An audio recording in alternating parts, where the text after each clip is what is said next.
waaqayyo isa gararraa akka jiran barre hin beekne. Inni sun sagalee dhageessanii dhuftan sun eenyu?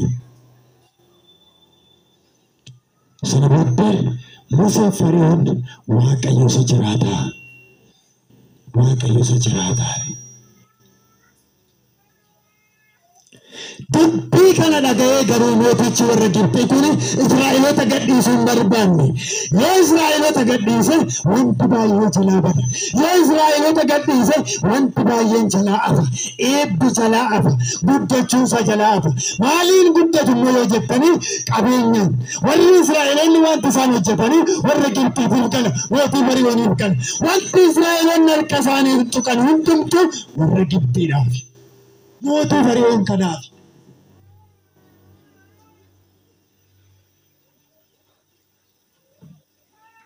Kanaaf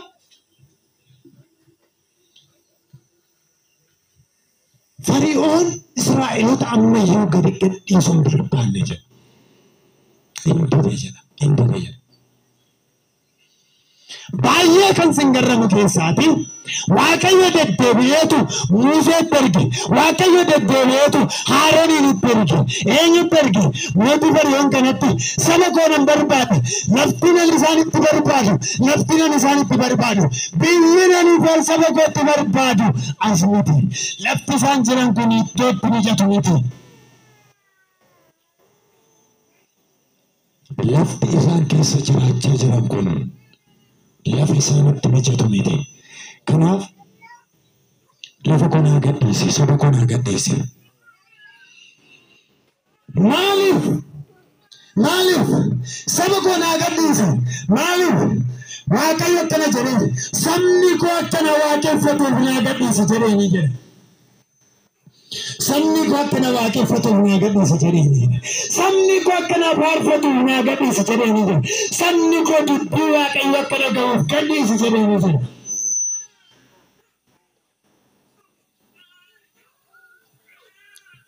Kana hundumaa dhaga'ee mootiin Fari'oon gadhiisuu dide. Israa'eloota gadhiisuu dide. Ammayyuu erga dubbii kana dhaga'ee booddee Israa'elootatti harka isaa cimsee Israa'eloota gadi qabuu barbaade. Israa'eloota gadi qabanii akka isaan jiraatan godhe.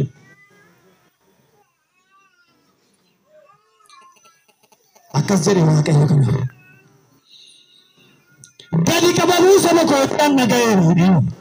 Gadi qabamuu saba kootii anna ga'eera. Hiyya saba kootii anna ga'eera. Kana booddee saba koo iddoo isaan jiraniiti. Saba koo iddoo isaan itti qabamaniiti. Biyya isaan itti qabamaniiti. Lafa inni jalleef sanaati. Saba koo nan baasa jedhanii jira. Achi baasuudhaaf ka'eera jedhee. Waaqayyo achi baasuudhaaf ka'eera jedhanii jedha. Kanaaf ammas dhaqi jedheen jedha Museenaan. Ammas dhaqi. Mootii kanaan saba koo akkanaaf gadhiisu ammas itti niin jedhu. Yoo inni dide garuu Fari'oon saba koo yoo gadhiisuu dide garuu antiqilee koo biyya Gibxi keessatti nan jabeessa jedheeni. Ani tiqilee koo warra Gibxi irratti nan jabeessa jedheen jedha. Akka isaan waaqayyo ta'uu koo akkana beekaniif, isa jiraataa ta'uu koo akkana beekaniif, mootiin Fari'oon akkana beekuuf, warri biyya Gibxii kun akkana beekaniif, antiqilee koo Gibxi irratti nan jabeessa jedha. Kana booddee of barsiisa jedhe waaqayyo. Kana booddee of barsiisa jedhe.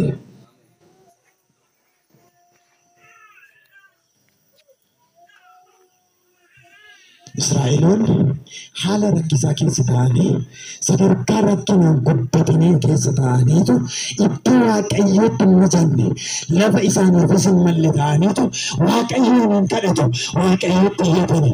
Waaqayyo garuu kana booddee hiyya saba kootii na bira ga'eera jedha.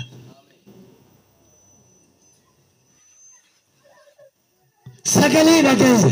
Sagalee warra Israa'elootaa dhaga'eera. Sagalee saba kootii dhaga'eera. Ani immoo biyya Gibxi keessaa baasuudhaaf ka'eera.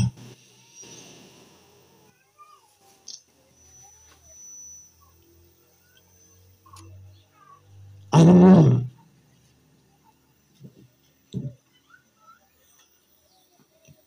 biyya Gibxi keessaa Israa'eloota baasuudhaaf ka'eera. Yeroon isaan rakkina isaaniitti arraanfatani, yeroon isaan dhiphina isaaniitti dagatani, yeroo gadi qabamuu isaaniitti dagatan, yeroon isaa ga'eera. Yeroon isaa ga'eera. Yeroon isaa ga'eera.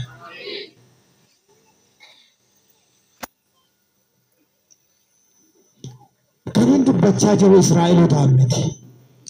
Warra kaleessa macaafa qulqulluu irratti waa'ee Israa'elootaa dubbachaa jira malee Israa'elootaan miti.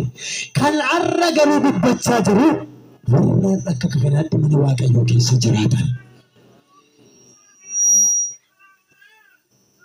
Israa'eloota kana Waaqayyo akkana waaqeffataniif gadi naaf gadhiise.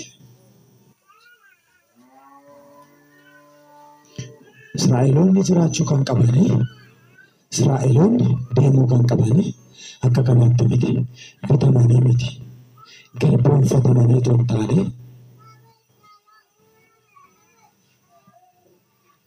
Israa'eloonni ani Waaqayyoon isaanii waaqeffachaa akka isaan jiraataniif akkana waaqeffataniif galanni Waaqayyoo haa ta'u. Sanabooddee Museen gara Israa'elootaatti deemee Israa'elootatti gadi bu'ee Israa'elootatti dubbate. Waaqayyo lafa kana isin baasuu barbaada. Waaqayyo biyya Gibxi kana keessa isin baasuu barbaada. Waaqayyo rakkina kana keessa isin baasachaa jira. Waaqayyo gidiraa kana keessa isin baasachaa jira.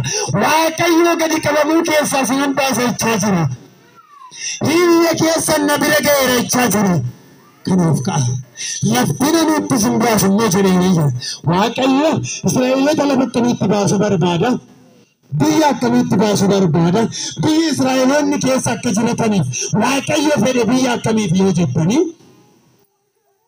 biyya aannanii fi dammi qabutti jedhe. Museen dhaqeetu Israa'elootaani Waaqayyo dhiitamuu kana keessa garboomfamuu kana keessa meeshaa walaanaa isaanii hidhataniitu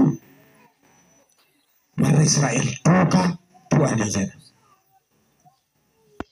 Haa ta'u iyyuu malee kallattiin Waaqayyo Israa'elootaan gaggeesse, kallattiin Waaqayyo Israa'eloota irra oofe karaan sun mijachaa ta'u iyyuu haa baatu malee, karaan sun tolaayyuu haa ta'u haa baatu malee kallattiin warra Gibxi irra deeman immoo Israa'eloota hordofuudhaaf deeman immoo kallattii biraati.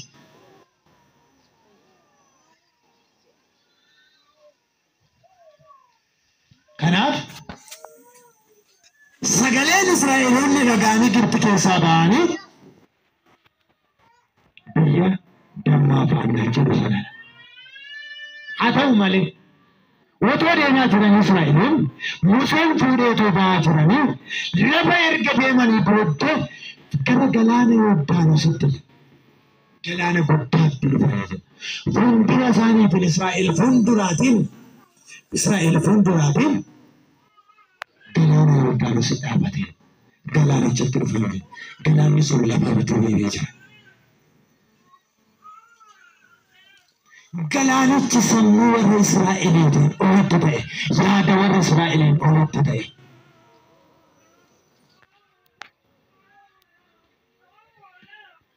Fuuldura Israa'eliitaatiin galaanni gaafa dhaabbatu, duuba isaanii immoo booddee isaanii immoo gaafa ilaalanii loltuun Fari'oon bira ga'e. Loltuun Fari'oon bira ga'e. Waaqayyo kakuudhaan Israa'eloota biyya Gibxi keessa baasee lafa sanaan ga'eera. Kakuun Israa'eloonni qabanii, kakuun Israa'eloonni dhaga'anii, sagaleen Israa'eloonni dhaga'anii ba'anii biyya dammaaf aannan jedhu sana. Biyya dammaaf aannan jedhu sana. Museedhaan Waaqayyo gaafa Israa'eloota naa baase fuudhiitii ba'i Gibxi keessaa fi naa baase gaafa jedhuuni biyya ani abboota keetiif kakadhe biyya ani Waaqayyo biyya ani Abrahaamiif kakadhe biyya ani Isaaqiif kakadhe biyya ani Yaaqoobiif kakadhe isinitti naan galche. Sagalee Abrahaam gurra isaatii qabu isa kana. Israa'eloonni sagaleen isaan qaban isa kana. Biyya abboota isaatiif kakate immoo biyya isa kamidha? Biyya isa dammaa fi aannan qabu sana.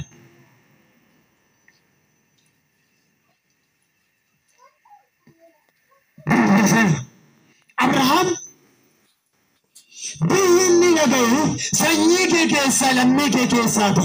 Biyya ani si argisiisu sana naaf dhaqi gaafa Waaqayyo jedhu. Biyyichi biyya akkamii akka ta'e Abrahaam hin beeku ture. Lafa onaa haa ta'u, gaarii haa ta'u, hamaa haa ta'u, Abrahaam hin beeku ture. Museen kan inni dhagaye garuu jedha. Museen kan inni dhagaye garuu Israa'eloota baasu kan inni barbaade, Israa'eloonni kan isaan gurraa qabanii biyya isaan itti ba'uu barbaadan, biyya Waaqayyo isaan isaaniitti baasu barbaade, biyya dammaa fi aannan burqisiisu ture. Biyya dammaa fi aannan maddisiisu ture. Sagalee akkanaa qabu ture. Haa ta'u malee otoo isaan deemaa jiraniiti Israa'eloota fuulduraan galaanni diinaan Yordaanos dhaabatan. Galaanni guddaan dhaabatan. Booddee isaaniitiin immoo laftiin Fariyoon dhufee jira. Kan sinqirramu keessaati Israa'eloonni gaafa booddee isaaniitiin warra Gibxi ilaalanii mootii Fariyoon loltoota Fariyoon kana ilaalanii fuuldura isaaniitiin immoo galaana ilaalanii akka jalqaba Musee faana baanu ton taane akka jalqaba sagalee dhagaanii baanu ton taane isa Waaqayyo jedheef sana dagatanii isa Waaqayyo biyya dammaaf aannan jedhu sana dagatanii Musee irratti gungumuu jalqabanii Musee irratti ka'uu jalqabanii Gibxi keessa iddoon awwaalchaan jiru ture. Achitti otoo dhumne maal ta'a tureeyyu achitti dhumuu qabna tureeyyu iddoon awwaalchaa hin jiru tureeyyu maaliif nu baastee lafa kanatti lafa onaa keessatti nu fichisiista? Deddeebi'aniitu Museedhaan akkana jedhanii maaf nu fichisiiste lafa onaatti? Maaf nu fuutee baate akka inni goota? Inni ati waaqessitu suni Waaqayyo inni nuun jette suni isa jiraatan inni nuun jette sun nuun isa dhaqeeru. Garam naqee jedhanii Musee irratti kaaniidha. Gungumuu jalqaban jira. Isa Waaqayyo kakateef sana sagalee nagaan sana dagatanii gungumuu jalqaban jira. Namoota baay'ee rakkinni gungumsiisaa jira. Namoota baay'ee gidiraan harkaa dhabinsi mana Waaqayyoo keessaa baasaa jira. Namoota baay'ee rakkinni Waaqayyo dagachiisaa jira.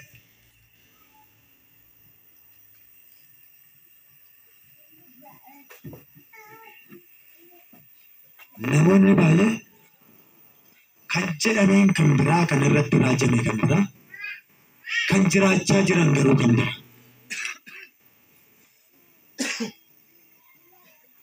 Kan isaan jiraachaa jiran garuu kan biraati. Waaqayyo Musee faana ba'ee